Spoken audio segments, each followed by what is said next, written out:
Frack and Friend show is gonna start and break. Oh, I can't stop dancing tonight, night. Oh, Frack, here we go again. Talking about the 90s, 2000s for the win. You already know nostalgia's my kin. Now listen up and tune in. We can't stop dancing tonight, night. Yeah, We don't stop dancing tonight, night. you already know. The Frack and Friend show. Who? The Frack and Friend show. All right, let's get to the show.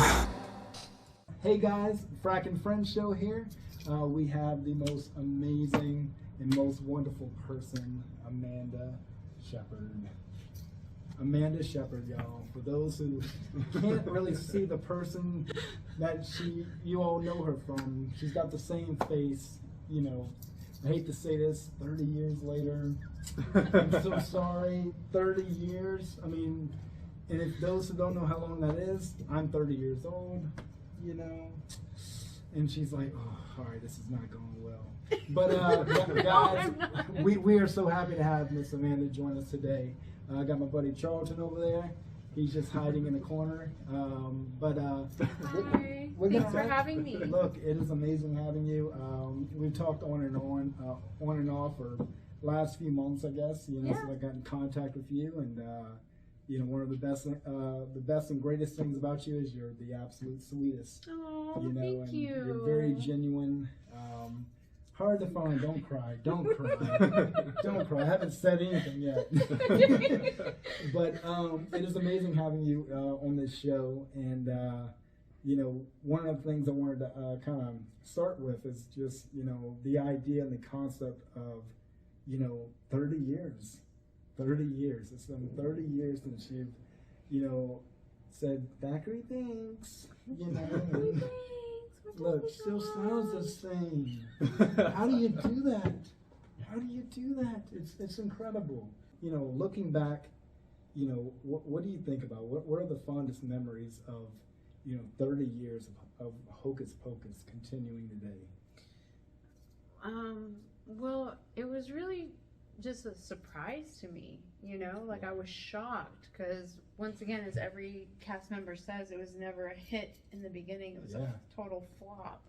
So everybody thinks I was this famous person my entire life. Wow. When it wasn't until I was in business and in real estate and all this stuff that I got a phone call from Cosmopolitan and all these other magazines and that were like, hey, how's it going? Wow. We like you now. And so I was like, hi, I'm just, you know, just a regular gal in real estate. And so I never thought, just like anybody else, that it would turn into like this cult classic that it did. I was totally shocked, and I still feel like it hasn't hit me. Like it just can't. It just doesn't hit when you're older. Definitely. But the one thing that I will say is, what does hit me is when I see the products. So like, this is one thing that other people haven't said. It's the products. Wow. So when I see like, what made it real for me was when someone came out with a Lego set. So now the Lego set's coming out. I'm like, Lego? That's crazy. Lego? I'm gonna be a Lego? What? Yeah. Kids are gonna choke on me? Oh, No, but like that's when I was like, whoa. Wow. Like that to me was, you know, I made it. I'm a Lego. Yeah. I mean, seriously, once you're a Lego, you've officially made it. You've officially made it when you're a Lego. But not just that, just like all the other products too. Like all the fans coming and showing me their like blankets and like dolls and even like tarot cards. Yeah. Like I'm on one of the tarot cards and I'm like, what? All right. That's real special. So like that's when stuff hits. It's the products for me. I mean, like you just said, you know, when the film released, it wasn't a box office hit. Yeah. And it's, you know, it's funny because even when you go to Walmart now, you know, especially during Halloween, you're gonna find a Hocus Pocus shirt. You know, I've seen them. Really? I mean, it's like $5, but no, I've seen them. I think actually our friend who you had met, Mercedes, I think she had found she did at Target. Okay. She told me, she said I think it was a shirt or socks or something, and she bought them because she was like, it's Hocus Pocus, you know, and we talked to a lot of people and about the 90s and 2000s, and I don't think there's ever been an episode that anyone hasn't talked about Hocus Pocus, you know, for what it was for them. Because when I you know, I don't think I was alive when the film came out, but I think I was thought of at least. Maybe I was being informed, but you know, growing up though, Hocus Pocus was huge for me.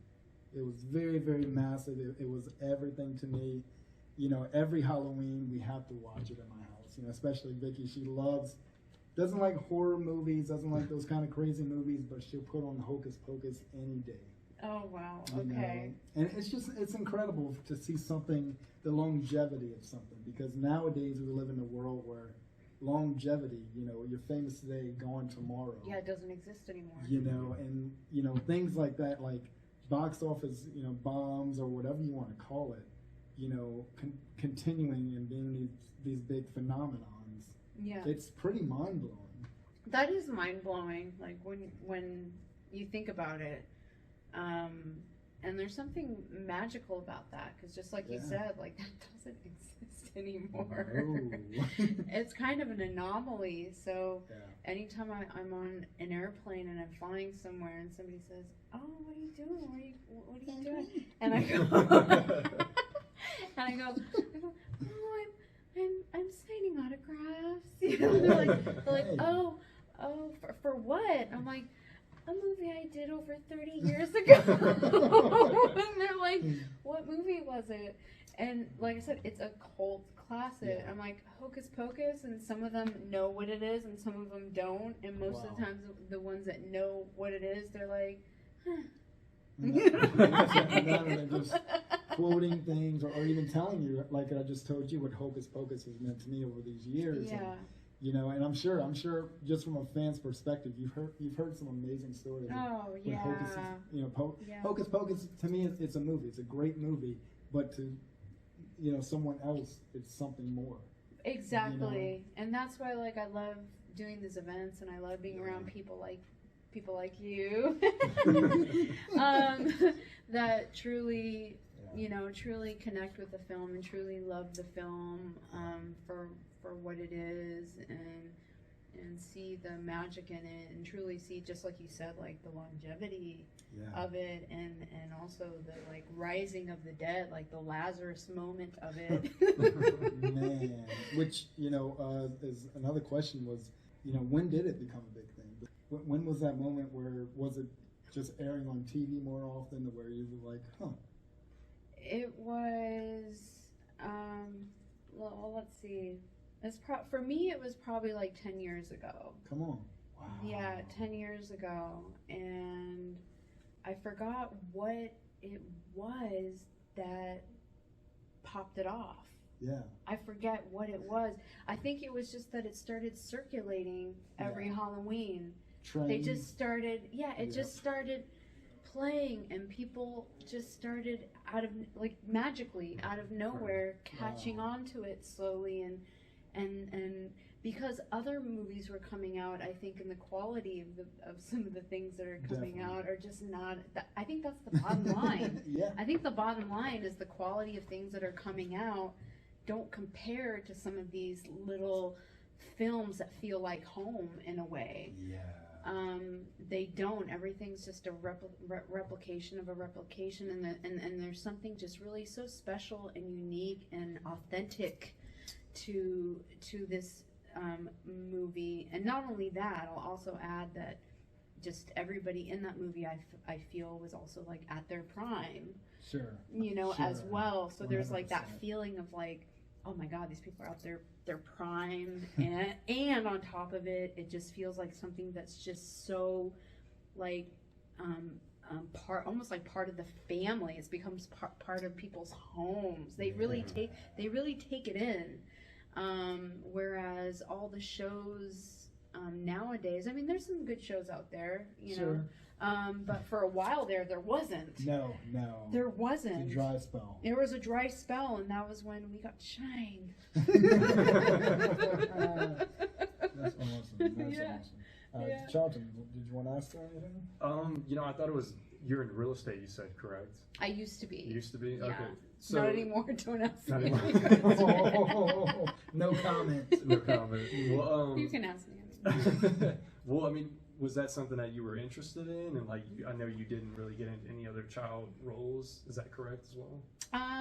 Well, no, I did a lot of acting. Okay. Oh, come on. But just like a lot of the actors here, they've done a lot of acting, but literally it's that one show that some of them had one line in Right. that Wow. has fans coming for their autographs when Okay. they have 50 credits. I'm not Right. somebody that has 50 credits, but you know, I've done shows. I did a lot of Disney shows and a lot for Disney, Okay. tons of commercials, a Nice. lot of modeling.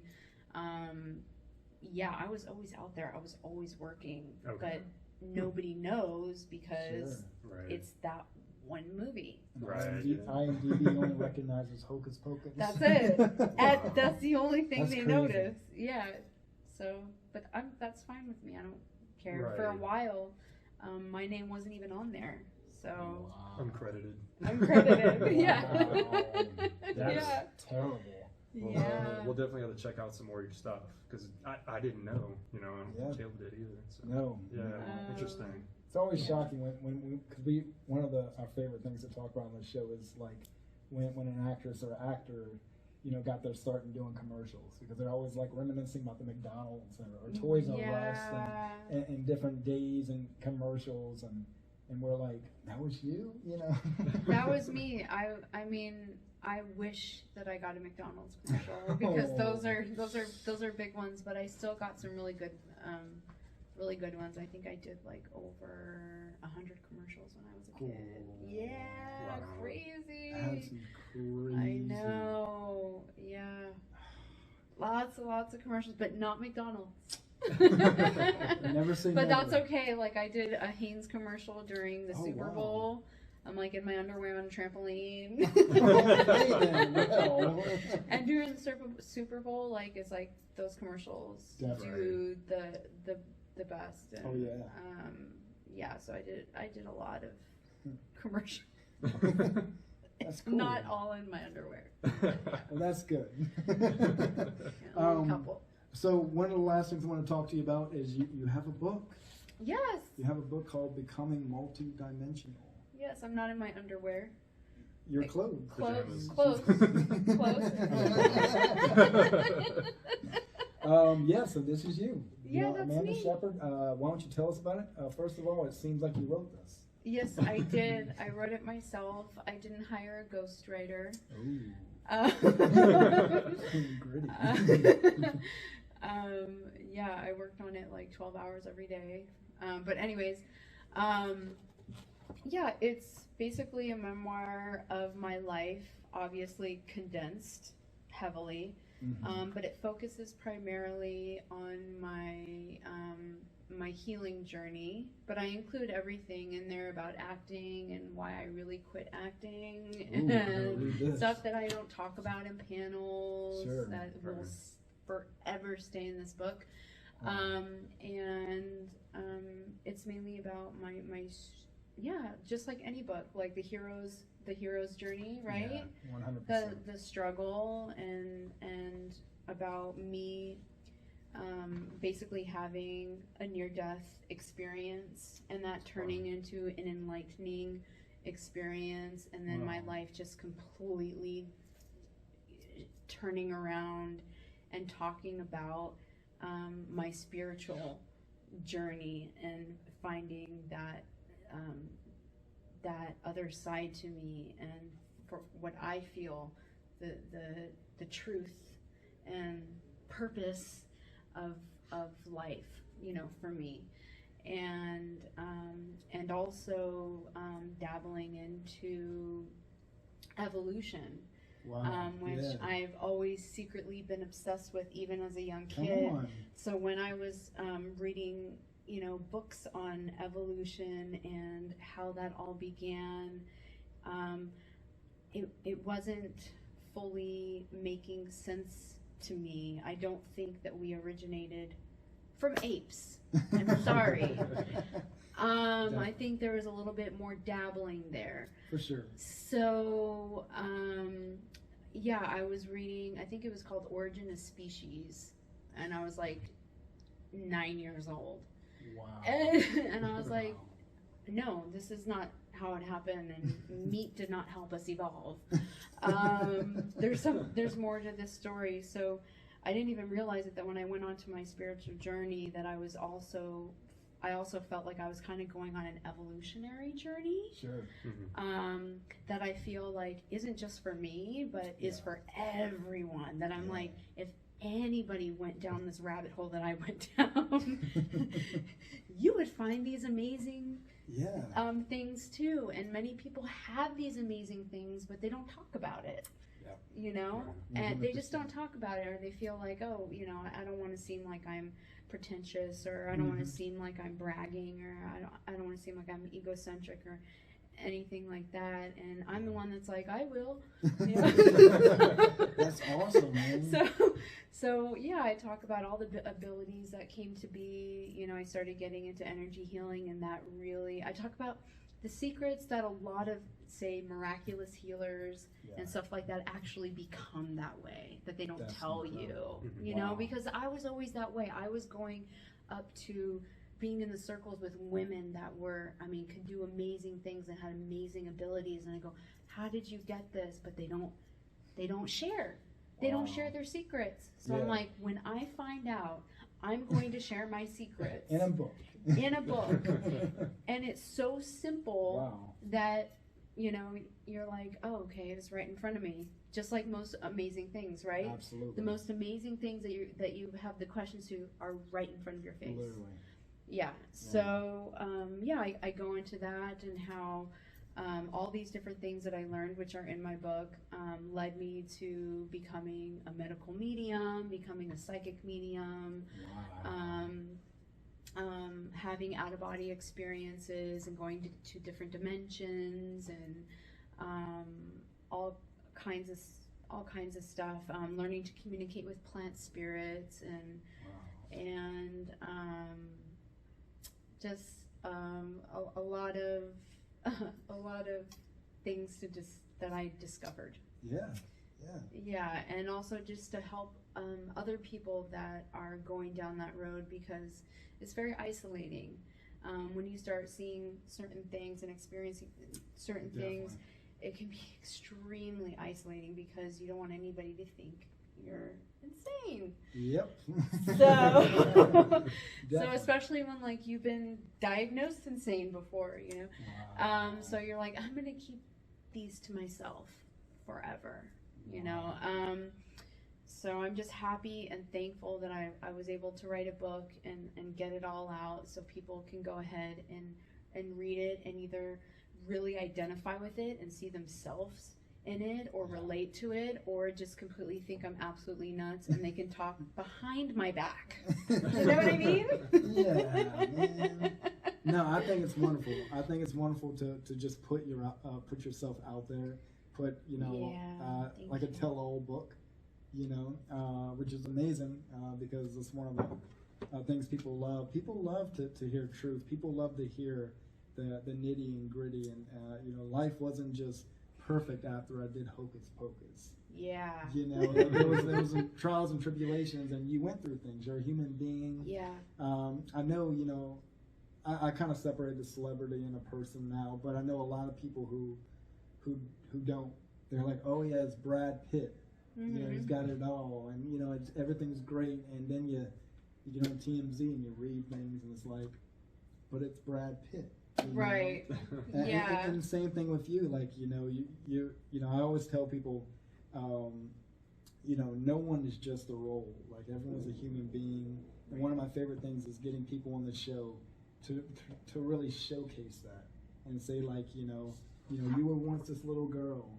Right. But you're not anymore. No. You're this. Yeah. Oh, thank you so much. That's Absolutely. so sweet. And The fact that you even care to do that means a lot to me. And I'm gonna read it. I'm actually gonna read it before. I have a Motel C Mercedes. Okay. So But in the beginning, don't contact me, because then you go, oh, I'm so sorry you had to go through that. So wait till you get to the end, and Just you'll be at the like, beginning. oh. What about, is page 100 and Oh no! safe? Oh, don't worry. It's a struggle the whole way through. Okay. Well, Charlton, you have anything else you want to say? I mean, yeah, no, it was great meeting you, and Oh, thank you. yeah, This is his first interview, by the way. this is it was my first Oh, interview. Yeah. Oh, I'm you're doing it. I'm doing it. You're Living the dream. Yeah. But yeah, no, thank you so much for having this experience, or letting me have this experience with you, and yeah, it was great. Thank you. Oh, thank you so much, and Absolutely. thank you so much. I love you. I love you.